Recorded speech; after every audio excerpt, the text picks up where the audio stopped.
Okay, good. We're underway. So we're back with another edition. Stephen Rubio and myself, Phil Dellio, back with another edition. What they said. In this case, Stephen and Phil stay home and watch movies. Scott stays home and gets it all fixed and puts it up on YouTube for us. Actually, I think we both saw these in theaters, right? Correct? The films were in I can't remember anymore. I think I only saw about the Fablemans. I'm sure I saw at home. Okay. She said we saw in the theater. It might have been the last one we saw in the theater. Okay, we're going to talk about two of the more acclaimed films this year, American films this year. She Said, which is, I can't believe this. Tell me who directed it. Who's the woman that directed it, Stephen? Oh, it's a new person, Maria something. Yeah. Okay, we'll get that name in a second. Okay. And I always want to say Meet the Fablemans, which is my way of putting down the film. I've internalized that now. It's not Meet the Fablemans; it's just the Fablemans. I'd rather watch Meet the Feebles. So as far as that goes, it's directed by Steven Spielberg. So, would you have a preference as to which we start with? Looking for Mr. Goodbar, I think would be. Just to throw that in, I loved you guys talking about Looking for Mr. Goodbar. I think Scott took down and reposted the Looking for Mr. Goodbar clip because we were up to about 10,000 views, and we suspected something was a little off about that. Well, I think I left a comment even for that one. Did you? Yeah, I was inspired. Anyway, I don't care which one we start with. Okay, let's start with She Said. The director is Maria Schrader, not Maria Schneider from Last Tango, who died a few years ago and left behind lots of questions about that film. But Maria Schrader, and I don't know if it's her first film. I'm just going to check that now. I think she's an actress. She is an actress. She's been in lots. As a director, she has. I told Scott last night, I just hate the new Internet Movie Database setup. Anyway, it's her, not counting co-director, it's her 1, 2, and not counting TV series, it's her fourth film she's directed. Okay? Yeah. And I think we just know from a little bit of emailing we've done that we both liked it. Yes. And Stephen's seen it once. I always make an effort to see these twice, just whether I like it or not, just so I'm just terrible at remembering stuff. It's gone within a half an hour of leaving the theater. So I did make some notes to guide the conversation. Is there anything you want to say up front? I'm looking forward to your take on things because, I mentioned in an email, it's a newspaper movie. And I thought, I told my wife, Phil likes these movies, I think. Yeah, absolutely. You know that. So I was very interested in your take on this as it compares also to some of your favorites. Which right off the bat, to what I think of my last listing ballot or whatever, list of my favorite films ever, I think my top 2 were both newspaper films. One was Zodiac, which is not just a newspaper film. Number 2 was Mad Men. We'll put that off to the side. And number 3 was All the President's Men. All the President's Men. Yes. So I do, and there are other newspaper films, acclaimed and not so acclaimed, that I like. I guess I just like that genre, being, in that newsroom and the way those films, if they're done well, the way they unfold. And you mentioned, was it His Girl Friday or The Front Page? You mentioned His Girl Friday. Right? I mentioned His Girl Friday because off the top of my head, that was like, oh, that's my favorite newspaper movie, and it is, but I forget. I just watched something recently that was a real newspaper movie, and I thought, oh, I watched Citizen Kane. Okay, I have Citizen Kane, of course. I have a feeling His Girl Friday might be literally the first classic Hollywood film I ever watched. Yeah, and nice place to start. In the 70s, on a local show called Magic Shadows, where they would show an old film in half hour installments during the week. And I've always liked His Girl Friday. What are some others that I like? There's one with Michael Keaton. Again, it's not an acclaimed film, but The Paper that I think is pretty good. Absence of Malice with Sally Field Yeah. and Paul Newman. I like that. Um, we can get to Spotlight. Spotlight, I liked a little better the second time I saw it. It wasn't as crazy as everybody else about it. It occurs to me with that Zodiac is different from many of these we've just mentioned. Yeah. Not on His Girl Friday, in that a lot of these movies use the newspaper setting as a way to, like an expose. Zodiac, it's more the it's obsession and things like that. That just happens to be a journalist. But yeah, in a lot of All the President's Men, they're exposing Watergate, and Yeah. comes up a lot. And she said falls into that. Yeah, I mean, Zodiac in its way it's an obsessive quest like the other newspaper films, trying to find out something, and it's not just the writer; it's the cartoonist. Right. And it probably doesn't have as many scenes actually set in the newsroom as some of these other films. So I thought She Said just did a really good job of honoring that genre and that tradition.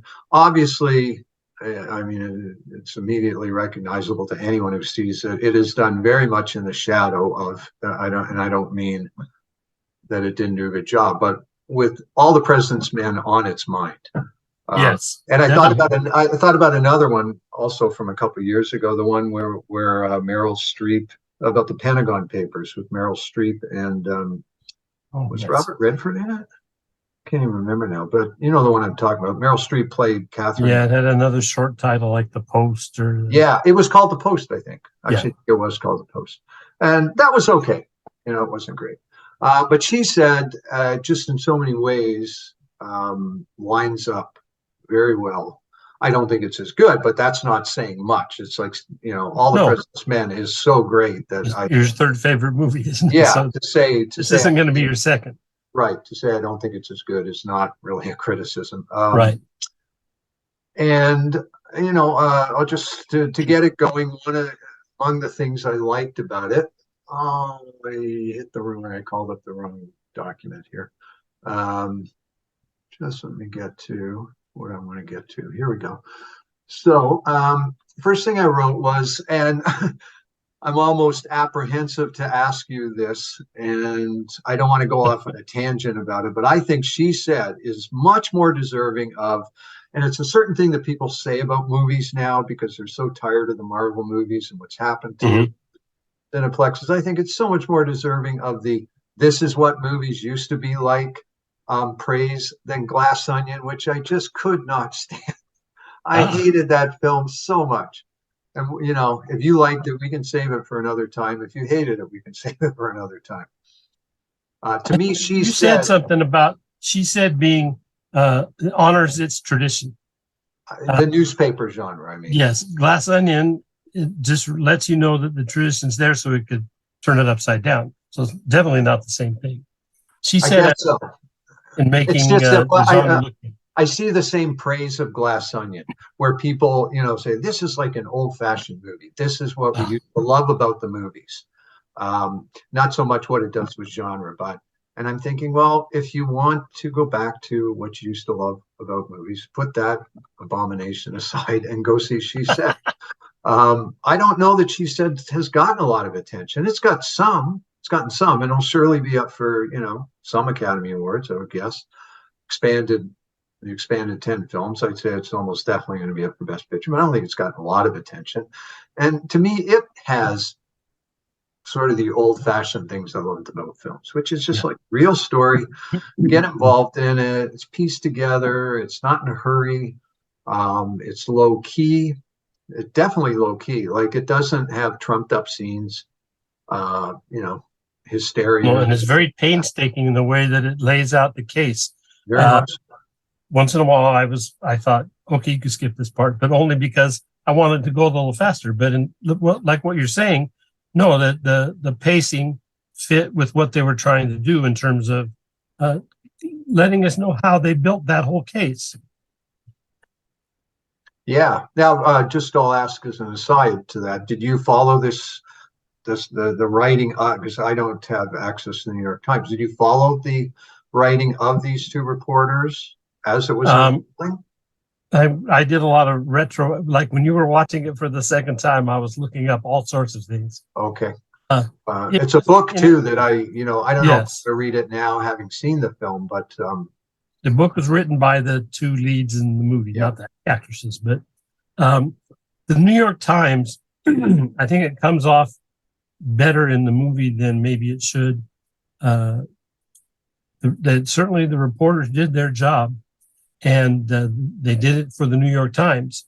But the New York Times, it's not like they didn't have some of this information long ago and didn't go with it. yeah. And so they decided not to go with that in this movie. I don't think it ruins the movie. And that makes the New York Times seem heroic, really. I don't know that they necessarily should be the heroic presence that they are in the movie, but it's okay because They those smoothed that over a bit. Yeah. are the heroes, and also the woman who's it seemed like second in charge. He's got Andre Brower, but she seems to be the one that's leading the charge for them and covering for them and stuff. And the three of them, they're the heroic ones, and I think that's legit. You just reminded me of something that three of these newspaper films have in common. She said, All the President's Men and The Post, in all three, they're very worried about the competition. In All the President's Men, Yes. they're worried about the New York Times getting there. They at one Yeah. point, the New York Times publishes something, and that becomes a big cause for concern. And she said they're worried about Ronan Farrow in the New Yorker. Yes. The Post, the Pentagon Papers, which really was the Post story, right? That the New York Times is constantly worried about the Post and that. So that's the reality of newspapers, right? Getting sued by somebody else. One of the things that I really liked about, she said, I thought the tone for the film was set early by the Trump phone call. It starts with Trump and the one reporter only, which would be Carey Mulligan, right? And Trump calls her. And what I liked about it was, and I'm guilty of this too, probably we all have been at one point or another in the last few years, Trump is not a comical figure. He's really kind of sinister in that scene. Yeah. And it sets the tone for the seriousness of the film. Not that it was ever going to be a comedy, but right away, Trump's not really comical. Here he is on the phone, and he's really scary and intimidating to this reporter. So I like that. I thought that really got things off to a good start. Yeah. Another thing I liked about it, and this is one of the many things it shares with All the President's Men, that I think might have been missing in Spotlight for me. It becomes also not just about the story, but it becomes the story of these two reporters and the way they kind of bond and become friends over this story. Yes. Just like Woodward and Bernstein start by, I guess it's Bernstein that thinks Woodward is just like this young amateur. And then they bond over the story. Spotlight was sort of a group, right? It was a group that had already existed. And I thought that was missing in that, and something I really responded to, and she said. I agree. I think it's crucial. And I wasn't surprised. I didn't know at the time, but to find out after the fact that Carey Mulligan and Zoe Kazan, they've been BFFs for decades. Oh, okay. You could feel that. You could feel that rapport in the movie itself. What I thought was different from All the President's Men is that one of the things that in the whole story about Watergate, we're always reminded that those two guys didn't have anything else to do. They were just a couple of single guys, who had plenty of time on their hands, and they're going to get that story. Well, these women had lives, and I like the way that we saw their lives, their home lives. It never got to the point where it's either me or that story. No, the family was as supportive as they could be, but it was quite clear that their life outside of the newspaper made their job more difficult in a way that for Woodward and Bernstein, their life outside the story didn't really exist, so they were able to run with it. I thought that made the accomplice all that more impressive, and I like the way that the movie, as in many cases in this movie, they made their point sort of in underneath things, and they didn't pound you over the head, and they moved on. And you thought about it later, and you thought, yeah, you know, they had family life, but it wasn't the key thing that they wanted to beat you with. That's a good point, and especially Carey Mulligan. You know, her postpartum depression. Yes, Really, she had to leave the newspaper for a while, and some of the best scenes, or I guess there are only a couple, but certainly the one scene where they're zooming, Zoe Kazan, right? Zoe Kazan, and her daughter, where the daughter mentions the word rape. That's a great scene. So yeah, their home lives were crucial to the film. And I hadn't thought about that. Woodward and Bernstein, there is no home life, is there? They got to go to Florida, they're gone, you know? And you know, Zoe Kazan, I never knew until first time I watched the film, I did not know she was Elia Kazan's granddaughter. And Nick Kazan, who directed at least a couple of films I've seen, her son. His son, sorry. I didn't know that. That was interesting. Hold on, I'm just going to my notes here. So yeah, that was missing in Spotlight, and I really liked the way they developed that friendship. Talk about the performances. You know, you have to start with the two leads. They were both great. The two supporting performances all single out. One of you already mentioned. How do I say his name? Andre. How do I say his last name? Brower is how I've always said it. Okay. I'm just making it up. I don't really know. Andre Brower, who I guess came to fame on a television show. I don't know. It was what was his big television? Was it come on, Hill Street Blues, was it? Hill Street Blues. Okay, and now I think now that I said that, but yes, he's been big on TV in many different shows. Right, he's in Brooklyn 99, yeah, 99 now. He's really good. And also the other guy I'd single out. I thought he was great, and I didn't even realize until again after I'd seen it the first time who exactly he was playing. Is Peter Friedman, who was playing. After the first time, I just thought of him as Harvey Weinstein's lawyer. He's playing Laney Davis. Laney Davis, like the Clinton flunky. Yeah. Now I got to look back. It just drives me up the wall. He was like the last guy in the 2008 election. He was the last guy on CNN, still going on there and haranguing Obama, convinced that Hillary was still going to win the nomination. He was so loyal to them, which I guess is good quality. But he can be so annoying on TV. And he was like, "Come on, Senator Obama, aren't you going to debate Hillary?" And it was just embarrassing. And I really liked him in the film because just his.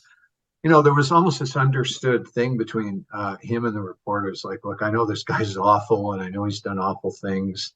I'm his lawyer, and he would do it with a smile on his face. He was the quintessential lawyer, and I didn't dislike him. I knew he was a lawyer, and he was doing what he was supposed to do. I didn't think, oh God, how can you be on this guy's side? He was just really effective in that role, I thought. Any other performances you want to single out? Patricia Clarkson. Okay, now she's always good. I did have one issue with her character, not so much.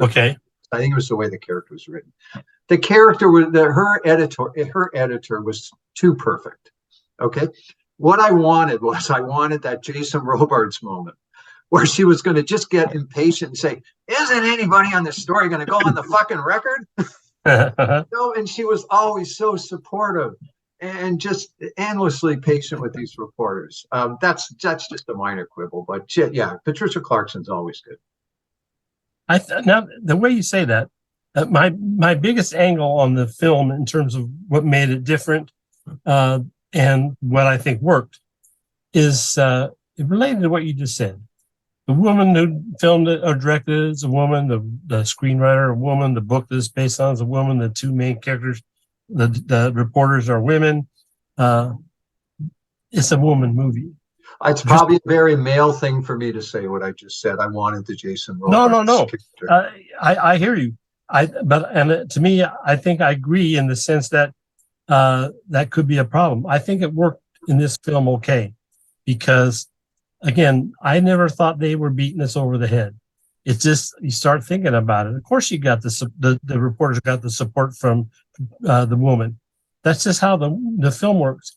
And where it Yeah. really comes down is this film could have been sensationalized easily. Yeah. Instead, we got a focus on a couple of the victims who had like more main parts, and then we had like Ashley Judd and the like. But we never saw scenes of stuff that happened. We heard their stories. We got to get to know them as people, and we appreciated the story from their point of view. It all fit together for me to as a way of saying, yes, this movie is not just about women. And it's not about the gays exactly, but perspective of this movie is a woman's perspective, and rightly so. And if that means, like you say, partly that Patricia Clarkson is going to be a little more perfect than normal, well, it fits the movie for me. And Well, that's the two reporters, they weren't perfect, and we got to see their flaws and stuff, but they were also really good at their jobs. yeah. That's the whole thing with the title. I mean, the perfection of the title, right? Just Yes. you take he said, she said, and you lop off half of it. And I am on the one hand, I'm congratulating the film for not ginning up drama, and on the other hand, complaining, oh, they don't have the big drama between the editor and the reporters. So yeah, it's like when I said this a couple times, I thought, okay, this is very painstaking. Let's move on. But again, it fit with the way that it didn't sensationalize, and that was to its benefit. And I should also single out two of the performances among the victims. Samantha Morton was really good. Yes. Who I don't know if you saw, I saw the previews like 100 times, I feel like.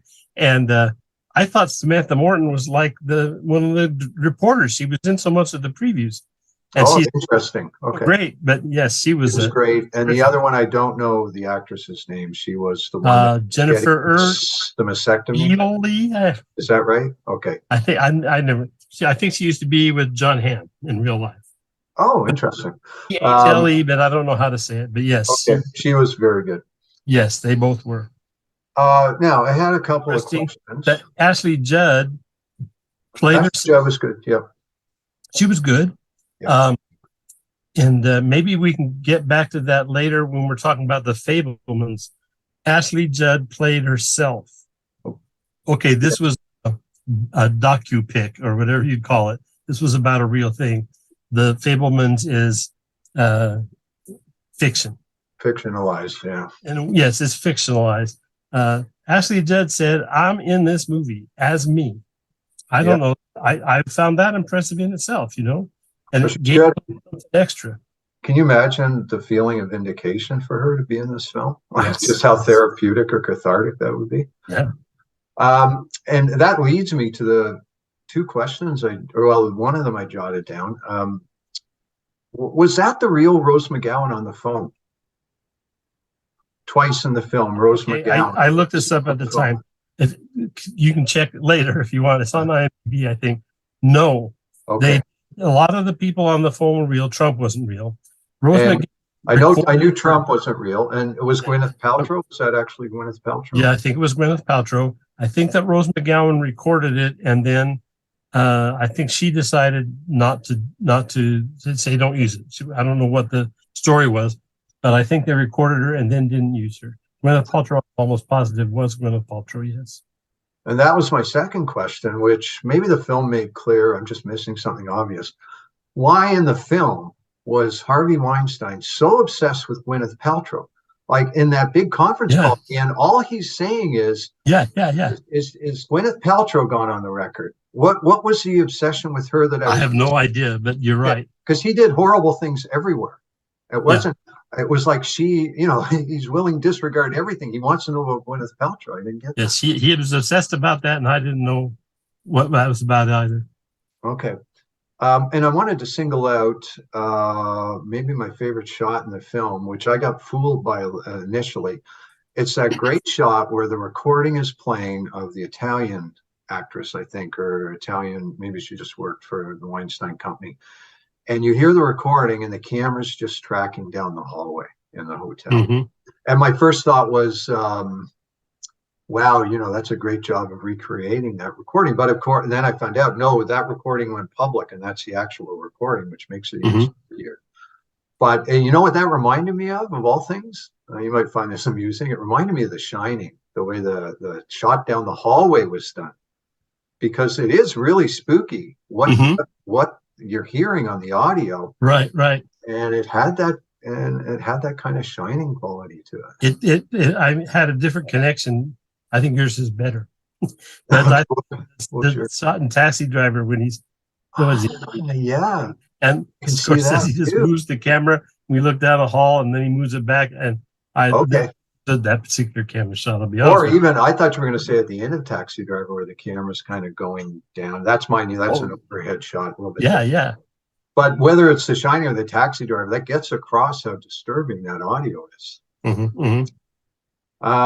And I had one more note here, or just some other things I liked. A couple other things. Weinstein, when he finally appears, very effective. The decision to just shoot him from the back. He's just his looming, hulking presence. I thought that was good, partly because they weren't going to get him to play himself. No, and I guess they'd be risking by showing him from behind only. Yeah. He's got that massive presence that you realize how spooky he could be. But it was like, we're refusing to even show this guy's face. That would in some way validate him. We're not doing that. All you're going to see is the back, because he ain't worth showing his face. I thought it was impressive. Same thing with Trump, by just having his voice. And never actually seeing him on camera. And also, I thought, and these were sort of two movie moments, but I thought they were really done well and had the desired effect for me. It was very moving when two people finally went on the record, and the reaction and it was so good that even though they did it twice, it worked both times for me.